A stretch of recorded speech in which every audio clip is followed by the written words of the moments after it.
Hello students, अगर आपने हमारा चैनल अभी तक सब्सक्राइब नहीं किया है तो सब्सक्राइब कीजिए और बेल आइकन पर क्लिक कीजिए लेटेस्ट वीडियो सबसे पहले देखने के लिए। वेलकम स्टूडेंट, इन अपनी कॉमर्स क्लास में आपका स्वागत है। लास्ट वीडियो में बच्चों हमने इंटरेस्ट ऑन ड्राइंग डिस्कस किया था। इंटरेस्ट ऑन ड्राइंग के सारे पॉइंट हमने डिस्कस करे थे अपनी लास्ट वीडियो में। Regular drawing, irregular drawing, simple method, product method, average profit method. अगर आप उस वीडियो को देखना चाहते हैं तो डिस्क्रिप्शन बॉक्स में जाकर क्लिक करें। और आज का हमारा जो टॉपिक है वो है pass adjustment.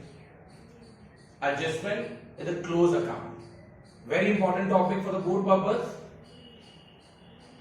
Sometime after the account of the partnership firm been closed, after the financial year, it is discovered that there have been some error or omission in the account. Usually the following types of error and omissions are discovered. See, होता क्या है बच्चों, कभी कभी partnership firm के account close होने के बाद ये चीज डिस्कवर होती है कि हमने अकाउंट्स बनाते समय कुछ मिस्टेक कर दिया है,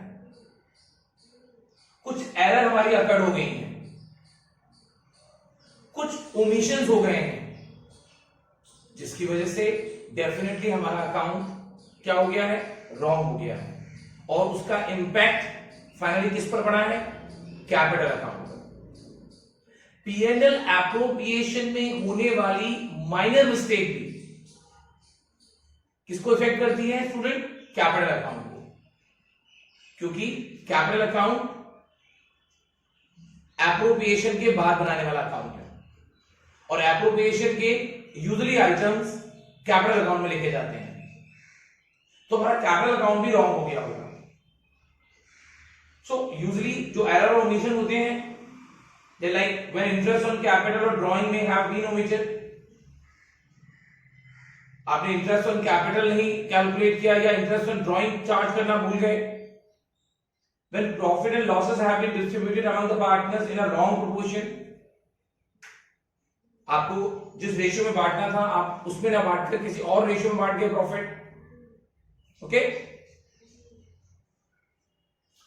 okay, the third point, when profit sharing ratio has been altered with effect from some past date।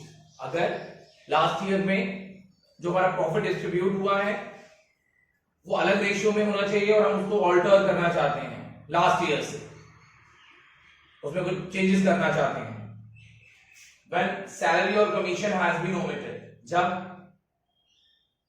हमने सैलरी और कमीशन ओमिटेड कर दिया है, नहीं लिखा है, जैसे अभी मैंने आईओसी और आईओडी के बारे में कहा।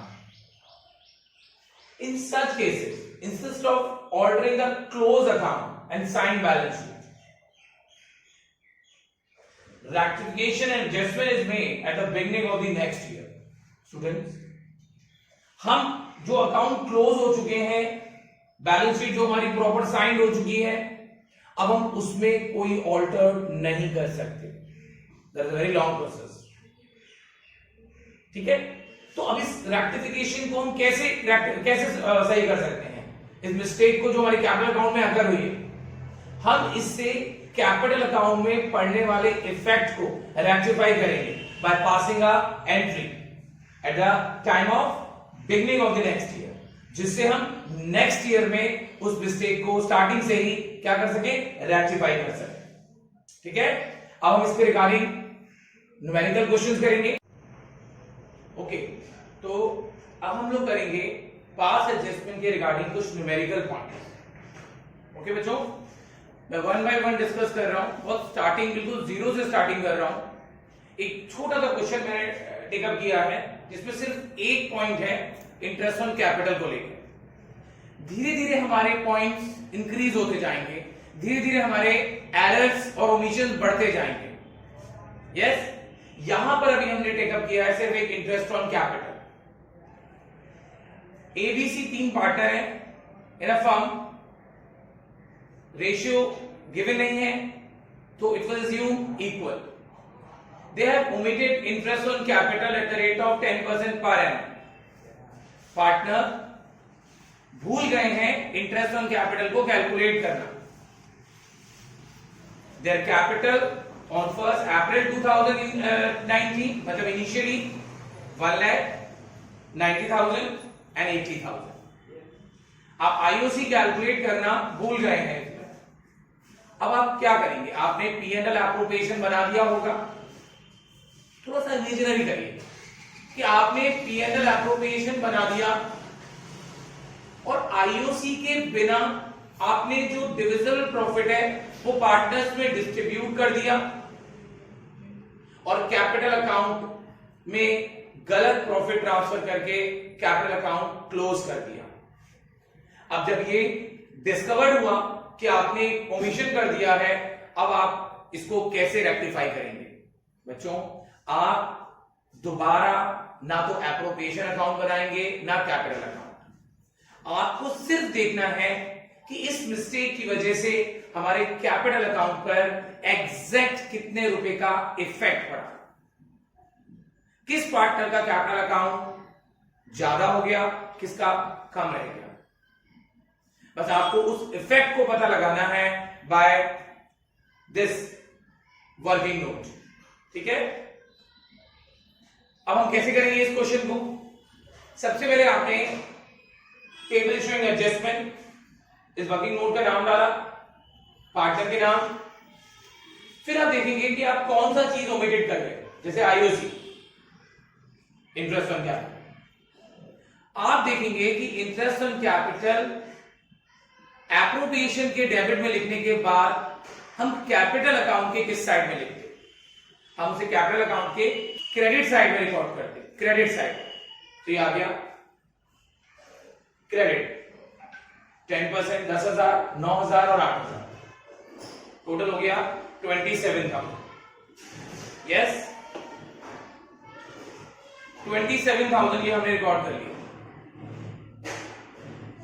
उसके बाद 27,000 आईओसी हमने पार्टनर्स को क्रेडिट कर दिया। पर आप ये भी सोचें कि आईओसी जब हमने डेबिट साइड में नहीं लिखा होगा 27,000, तो आपका डिविजिबल प्रॉफिट 27,000 से ही रॉन्ग हो गया होगा। आपने 27,000 रुपीज डिविजिबल प्रॉफिट में ज्यादा पार्टनर्स को दे दिए।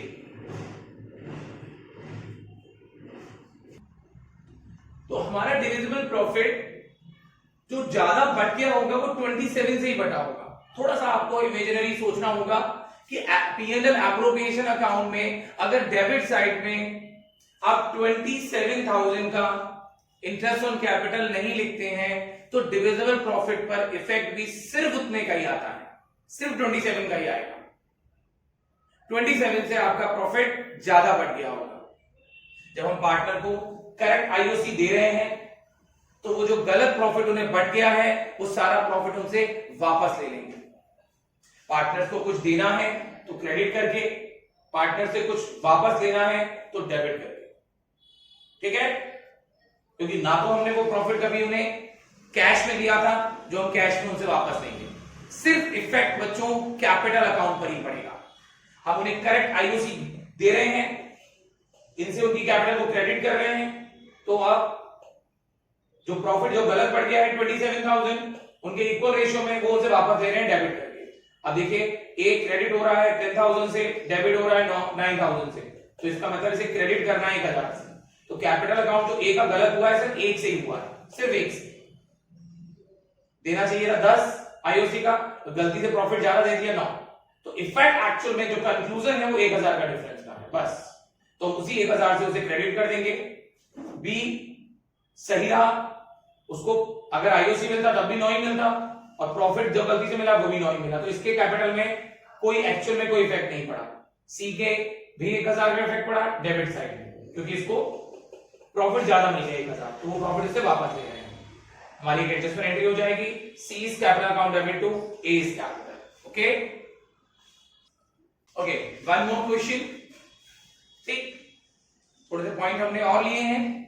अब हमारा जो अकाउंटेंट है वो कुछ और गलतियां कर रहा है, और ज्यादा मिस्टेक्स कर रहा है, और हमें उस सारी मिस्टेक्स को रेक्टिफाई करना है by passing a single adjustment entry. उन मिस्टेक्स को रेक्टिफाई कैसे करेंगे? देखिए, पहले क्वेश्चन पढ़ते हैं बच्चों। ए और बी दो पार्टनर हैं जिनका रेशियो है 2:3। उनकी कैपिटल है 70,000 एंड 60,000, उनकी ड्राइंग्स हैं 16,000 and 12,000. It was found that the following items has been omitted while preparing final account. जब हमने फाइनल अकाउंट बना लिया, कैपिटल अकाउंट बना चुके हैं, पीएनएल एप्रोप्रिएशन में बन गया, उसके बाद हमें डिस्कवर्ड होता है कि हमने ये फॉलोइंग आइटम्स अपने एप्रोप्रिएशन अकाउंट में नहीं लिखे हैं. स्टूडेंट, इंटरेस्ट ऑन कैपिटल नहीं लिखा, इंटरेस्ट ऑन ड्राइंग्स नहीं लिखा, is entitled to a salary 4,000 per annum ये भी नहीं लिखा. ये तीनों आइटम हम भूल गए हैं. अब हम दोबारा एप्रोप्रिएशन नहीं बनाएंगे, हम दोबारा कैपिटल अकाउंट नहीं बनाएंगे. अब इस मिस्टेक्स को जो ये हुई हैं, इनको कैसे रेक्टिफाई कर सकते हैं? बच्चों, हमें सिर्फ देखना है कि इन सभी मिस्टेक्स का इफेक्ट हमारे कैपिटल पर कैसे आया होगा. इन मिस्टेक की वजह से हमारी कैपिटल कैसे इफेक्ट हुई होगी, और उस कैपिटल के बेस पर ही हम रेक्टिफिकेशन करेंगे. ठीक, हमने एक फॉर्मेट बनाया, टेबल शोइंग एडजस्टमेंट. सबसे पहले हमने इंटरेस्ट ऑन कैपिटल को कैलकुलेट किया, विच इज 6%. कैलकुलेट करेंगे 70,000 और 60,000 पर, 4,200, 3,600, टोटल 7,800. सैलरी जो ए को मिल रही है 4,000, ये दे दिया. मेरे हिसाब से जो सबसे इंपॉर्टेंट बात है वो ये है जो आपको समझनी है कि आईओसी जो हम देना भूल गए, अगर हम पार्टनर्स को देते तो उसको क्या करते? क्रेडिट. जो तब नहीं कर पाए, अब हम क्रेडिट कर रहे हैं. सैलरी हम पार्टनर्स को नहीं दे पाए क्योंकि हम ओमिटेड हो गया ये सब, अब हम सैलरी करेंगे पार्टनर्स के अकाउंट को क्रेडिट. अब बात करें interest on drawing. Interest on drawings capital account के क्रेडिट में नहीं आता बच्चों, वो कैपिटल अकाउंट के डेबिट में आता है, डेबिट में इफेक्ट करता है. तो इसके लिए मैंने लिखा इंटरेस्ट ऑन ड्राइंग डेबिट. ये तीन आइटम जो हम भूल गए थे कैपिटल अकाउंट में लिखना, पीएनएल एप्रोप्रिएशन में ना लिखने की वजह से, तो ये लिखेंगे और इनको स्पेसिफिक साइन देंगे, क्रेडिट क्रेडिट डेबिट. बच्चों, मैं आपको इंटरेस्ट ऑन ड्राइंग निकालने के लिए एक छोटा सा रिकॉल कराता हूं कि जैसे 16,000 का आप 6% निकालेंगे, बट आप वहां पर अपनी तरफ से 6/12 भी करेंगे, because if time factor is not given for drawing, then by default half yearly interest will calculate. तो ये आ जाएगा 4. अब आप देखें, आईओसी क्रेडिट हो रहा है, सैलरी क्रेडिट हो रहा है, इंटरेस्ट ऑन ड्राइंग डेबिट हो रहा है. इन दोनों को प्लस करके इसको माइनस करेंगे क्योंकि डेबिट वाला. तो कैपिटल अकाउंट एक्चुअल में ए का 7,720 से क्रेडिट होना चाहिए करेक्टली, और बी का 3,240 से क्रेडिट होना चाहिए. अगर हम पार्टनर को सही आईओसी, सही सैलरी और सही आईओटी चार्ज करते तो इनका अकाउंट इतने से इफेक्टेड होता. ठीक है, जो अभी नहीं हुआ था, अब हम क्रेडिट करके उसे पार्टनर्स के कैपिटल अकाउंट को क्रेडिट कर देंगे. बट बच्चों सोचो कि अगर आप पीएनएल एप्रोप्रिएशन में ये सारे आइटम नहीं लिखोगे, डेबिट साइड में ये और क्रेडिट साइड में आईओटी, पता है ना, एप्रोप्रिएशन अकाउंट में ये दोनों चीजें डेबिट में जाती हैं और ये क्रेडिट में, और अगर आप इन्हें लिखना भूले होंगे तो आपका डिविजिबल प्रॉफिट भी क्या हो गया होगा? रॉन्ग हो गया होगा. डिविजन करो, क्या हो गया होगा? ज्यादा हो गया होगा कि कम हो गया होगा? ज्यादा हो गया होगा. इतने रुपए से ज्यादा हो गया होगा, और ज्यादा ही पार्टनर्स में बढ़ गया होगा. किस रेशियो में बढ़ गया होगा? 2:3 में. हम वो सारा प्रॉफिट पार्टनर से इस रेशियो में वापस ले रहे हैं. वापस ले रहे हैं तो हमें कौन सा साइन बनाना होगा? डेबिट का साइन बनाना. तो करेक्ट चीजें हम क्रेडिट कर रहे हैं, और जो रॉन्गली बढ़ गया है ज्यादा प्रॉफिट, वो डेबिट कर रहे हैं. ठीक, फिर इसका कंक्लूजन निकला 3,336 से इसको क्रेडिट करना है ए को, क्योंकि इसका क्रेडिट ज्यादा है और इसका हमारा डेबिट ज्यादा है, सेम अमाउंट. ठीक है, एक्चुअल में वर्किंग नोट है, but this is a fair working note. बिना इसके ये क्वेश्चन के मार्क्स नहीं मिलेंगे बोर्ड में, एग्जाम में. और उसके बाद आपके इसके एडजस्टमेंट एंट्री पास कर दें. B is capital account debit to A is capital. यहां पर ये बात भी ध्यान रखनी है, अगर हमारी कैपिटल फिक्स्ड है तो बस यहां पर कैपिटल की जगह आपको करंट वर्ड लगाना है. B is current account debit to A is current account. Okay students, Okay, one more question regarding this pass adjustment. हर क्वेश्चन में स्लाइटली थोड़ा थोड़ा चेंजेस किया गया है। जैसे कि हमने लास्ट क्वेश्चन किया था, वहां पार्टनर्स काफी सारी चीजें भूल गया था, आईओसी, आईओडी एंड सैलरी। यहां पार्टनर, यहां क्वेश्चन पढ़ते हैं पहले कि रवि एंड मोहन दो पार्टनर हैं, रेशियो 7:5, इनके कैपिटल्स हैं 10 लाख और 7 लाख।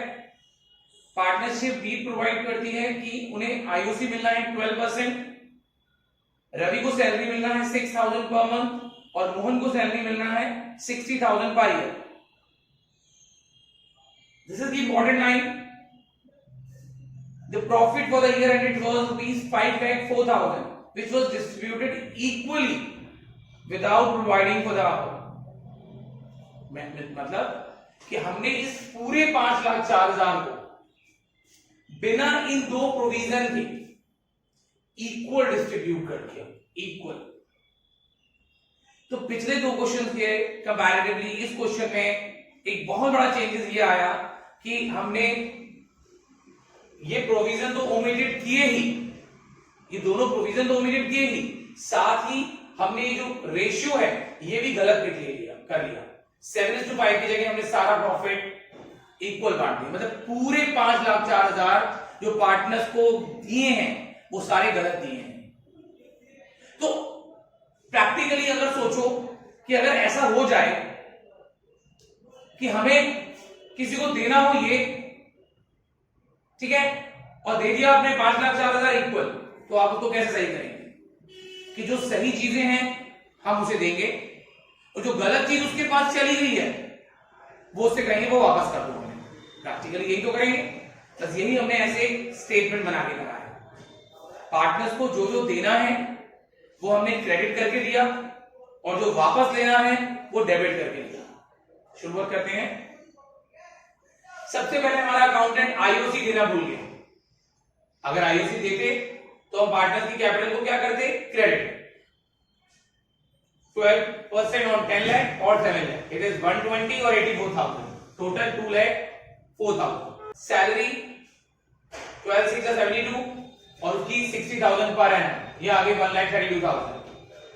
इस क्वेश्चन में हमें रिमेनिंग प्रॉफिट भी कैलकुलेट करना है। रिमेनिंग प्रॉफिट, ये जो रिमेनिंग प्रॉफिट होता है बच्चों, ये उस कंडीशन में आपको कैलकुलेट करना है जब आपका प्रॉफिट गलत रेशियो में बढ़ गया हो, गलत रेशियो में बढ़ गया हो, ठीक है। तो अब हम लोग देखते हैं कि हमने प्रॉफिट जब गलत बांट दिया है, गलत रेशियो में बांट दिया है, उस कंडीशन में आपको रिमेनिंग प्रॉफिट निकालना है। अब तक आपने लास्ट दोनों क्वेश्चन में ऐसा नहीं किया था। इस क्वेश्चन की जो फीचर है वो आप याद रखिएगा। प्रॉफिट सारा बढ़ गया बिना इन प्रोविजंस के इक्वली, जबकि हमारा करेक्ट रेशियो है 7:5। रिमेनिंग प्रॉफिट निकालेंगे 5,04,000 माइनस बोथ द एप्रोप्रिएशन, ये आगे हमारा प्रॉफिट रिमेनिंग 1,68,000। ये प्रॉफिट भी हम बांटते अपने करेक्ट रेशियो में, विच इज 7:5, 98,000 और 70,000। तो अगर हमारा अकाउंटेंट ये सब गलतियां ना करता तो पार्टनर्स को आईओसी इतना मिलता, सैलरीज इतना मिलता और डिविजिबल प्रॉफिट इतना मिलता। अगर हमारा अकाउंटेंट ये सारी मिस्टेक्स ना करता, अगर वो इनको ओमिटेड नहीं करता, प्रॉफिट गलत रेशियो में ना बांटता, तो पार्टनर्स को ये सब चीजें मिलती। तो हमने ये सारी चीजें क्या कर दी, क्रेडिट कर दी। यस, तो पार्टनर का, रवि का अकाउंट इतने से क्रेडिट होना चाहिए, मोहन का अकाउंट इतने से क्रेडिट होना चाहिए, ठीक। अब बात करते हैं उस सारा प्रॉफिट 5,04,000 का प्रॉफिट जो इक्वली बढ़ गया है पार्टनर्स में, वो सारा प्रॉफिट हम वापस दे रहे हैं टू इक्वल, ठीक है। अब हम देखेंगे डिफरेंस, इसमें डेबिट, इसमें क्रेडिट ज्यादा है, इसमें डेबिट ज्यादा है।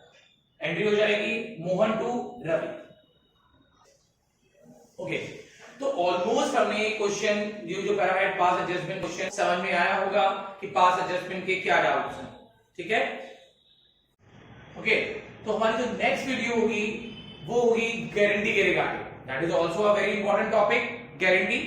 तो आप नेक्स्ट वीडियो आप देखिएगा गारंटी के ऊपर जो वीडियो होगी। Okay student, thank you.